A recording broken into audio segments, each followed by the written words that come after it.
Today we're back at Stormy weather, and we're making another episode. It's episode 11, and we are so excited. And today we're outside right now, and earlier it was way much colder than I thought, but now it's like a bit warmer.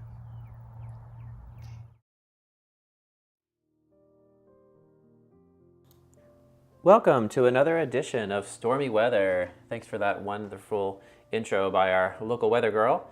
And this is episode 11, as she mentioned. And Stormy Weather, this is a podcast about weather, music, and other random things. And we have a lot to talk about this week. So if you would like to support us, you can just Venmo at Bear Notch Studios. Just go in your Venmo app, type in at Bear Notch Studios, buy us a cup of coffee, or help us keep going here. And we'll continue to bring you the latest weather news from the Low Country and beyond. So we're going to start off today talking about just the crazy weather that we have had across the country in the last just several days. It was, not that crazy. And then all of a sudden it just seemed like there was crazy weather everywhere. So first of all, we're going to start out in North Dakota, Minnesota region. This article here from Grand Forks, North Dakota, and the wind chills there in the negative 40s, even minus 50, which is just astonishing. This is not Antarctica. This is in the United States, North Dakota. And you can see here, just even many of us have never even experienced negative temperatures, but to have negative temperatures this extreme is unbelievable. So if you kind of scan through this article here, dangerous wind chills, the coldest conditions of the season this far. Temperatures Sunday dropping into 20 below. That was just last night. And then wind chills, minus 48, minus 50, minus 52. Truly, you can get frostbite in 5 minutes. Unbelievable. Any exposed skin at all. So if you don't have your face fully covered, you can go outside and freeze in about 5 minutes, which is just unbelievable to think about how dangerous that is in that region. So just keeping them in prayers and in mind in that region. That is just so extreme. It's just really hard to imagine. Our next story here comes from the Appalachian region here, Tennessee, Kentucky. We kind of mentioned these strong storms that were coming through the mid-Atlantic, and this one really brought tons of flooding. I think more than a lot of people in that region expected, and really has made it pretty difficult. It has claimed 13 lives, unfortunately. As you can see here, heavy rainfall. This storm just brought all kinds of sudden flash flooding to the area. Snow that's melting. In 24 hours, a deluge exceeding a month's worth of rain hit Kentucky. It was just constant moisture. You can see some of the video here. Just really quite something.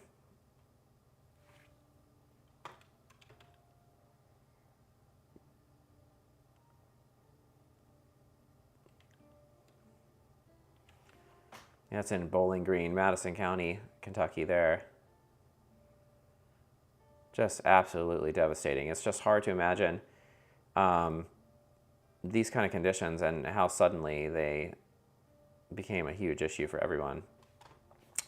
One of the things I think a lot of people don't really realize is how dangerous rain and flooding and water can truly be. I mean, if you look back at even Helene, as terrible as the winds and storms were, it was really the flooding that caused all of the problems.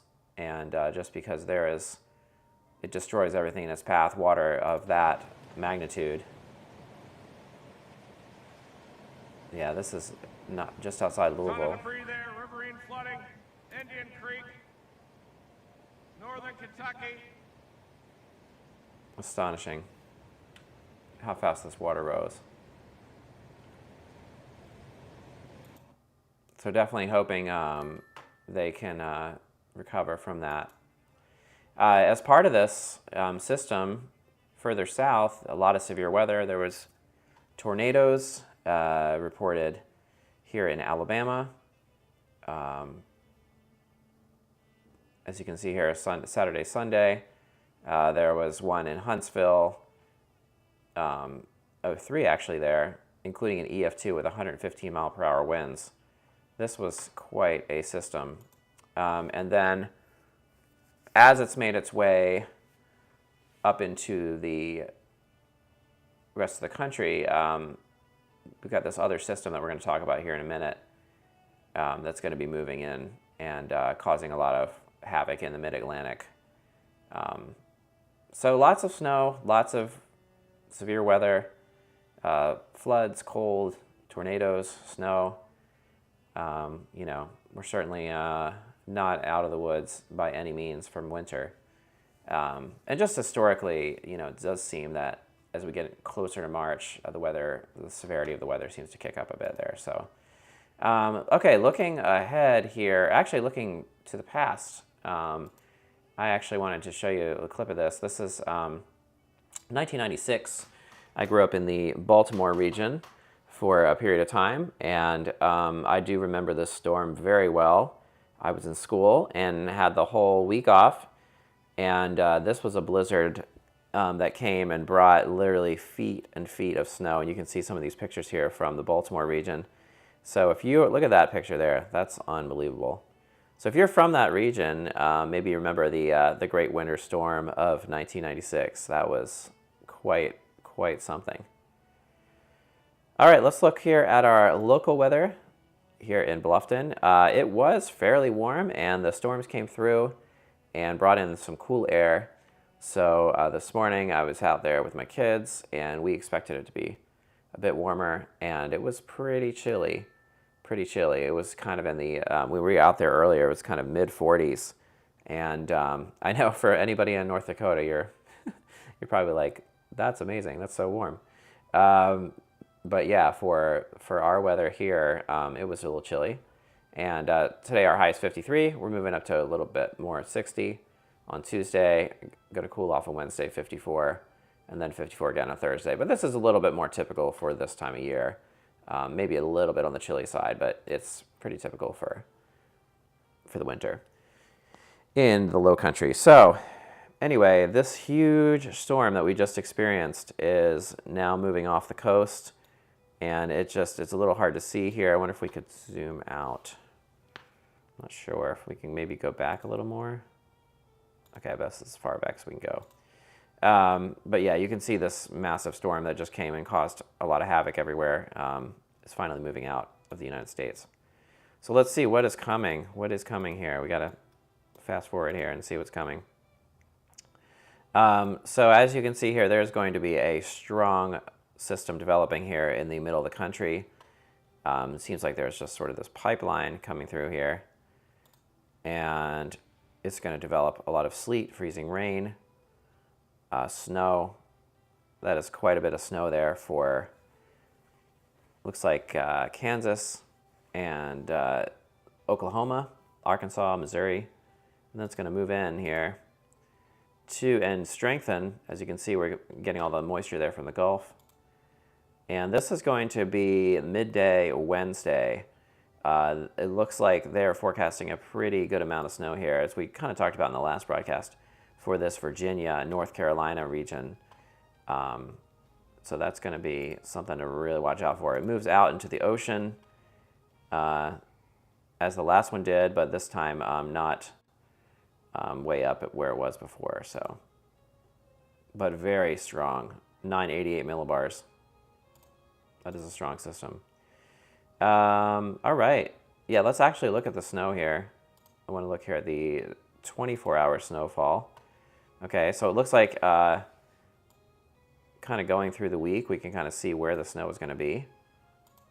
All right, as I mentioned, you're going to have quite a bit here in this corner. Arkansas, Missouri, Kansas, Oklahoma, you're getting some here. And then it's going to move east and hit more of the mid-Atlantic region. So there you go.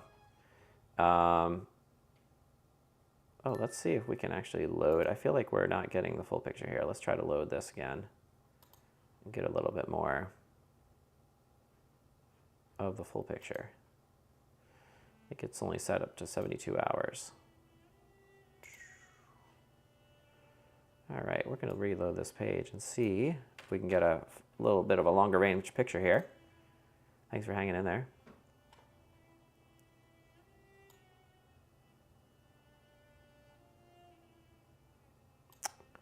Looks like they're running the model, but at this time it's not going past 72 hours. I think that's why we're not getting a longer range picture, but that's all right. I mean, for now, this will get us at least through Thursday. So let's go ahead and look at the temperatures here, the anomalies. And you can see this Arctic blast coming down here. And that's quite something to be this cold. Yeah, and it is not going away. So pretty much the only warm sections of the country are going to be really the Southwest, and that seems to be about it. Even Florida is going to have some cold. We can go here to our temperatures. Wow, astonishing to see. Okay, so let's go back to currently. We're looking around 50 degrees, 40s, and then watch this cold air just continue to push south. Getting way down there, again, near the Gulf Coast. Looks like 29 forecast there in the Pensacola region. That is unbelievable. And as we mentioned, really, truly dangerous temperatures up here in this region. So anyways, winter is still very much with us. And I guess the groundhog might have been right there in saying more winter, even though it was kind of a warm spell right when the groundhog came out back there a few weeks ago.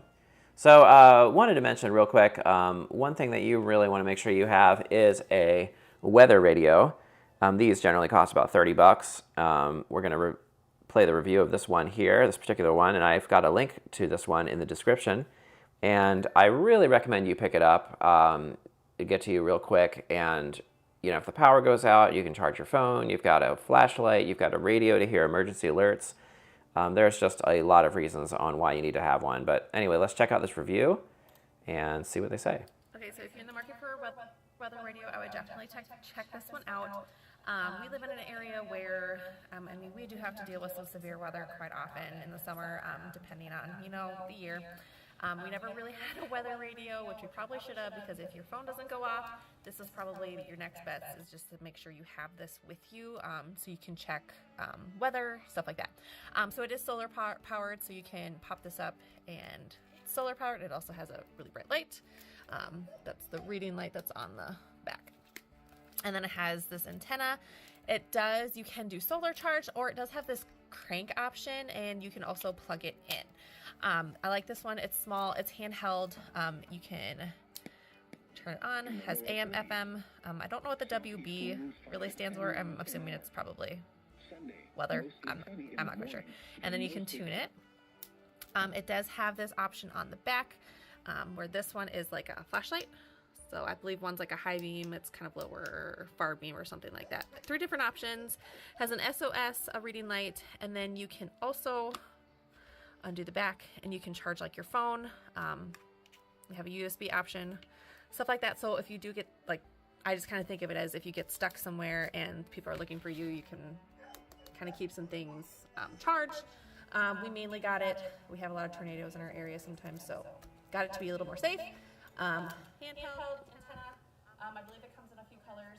So if you are in the market for a weather radio, you want it.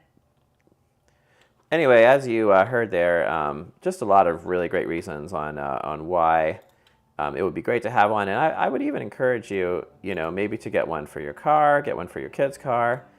You can't be safe enough when it comes to dealing with severe weather. So thanks again for tuning in. Again, if you want to support our broadcast, you can Venmo at Bear Notch Studios, Venmo at Bear Notch Studios, and we will see you next time.